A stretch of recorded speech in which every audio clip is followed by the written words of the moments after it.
विटा सोलापूर पोलीस अधीक्षक संदीप घुगे आणि अप्पर पोलीस अधीक्षक रितू खोकर यांनी स्थानिक गुन्हे अन्वेषण शाखेस मालमत्तेविरुद्धचे गुन्हे उघडकीस आणण्यासाठी विशेष मोहिमेचे आदेश दिले होते। या आदेशाच्या पार्श्वभूमीवर सहाय्यक पोलीस निरीक्षक सिकंदर वर्धन यांच्या नेतृत्वाखालील पथकाने मोठी कामगिरी बजावत सराईत चोरट्याला अटक केली आहे। मिळालेल्या गोपनीय माहितीच्या आधारे विटा येथील बळवंत कॉलेज परिसरात सापळा लावण्यात आला होता।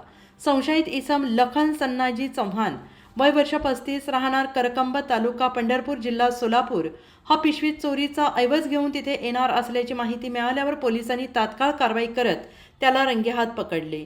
झडती दरम्यान त्याच्याकडून सोन्याचे आणि चांदीचे दागिने हस्तगत करण्यात आले। चौकशीत त्याने विटा येथील लेंगरे गावातील एक घर आणि आटपाडी येथील एका महिलेकडून घरात ठेवलेले दागिने चोरल्याची कबुली दिली आहे।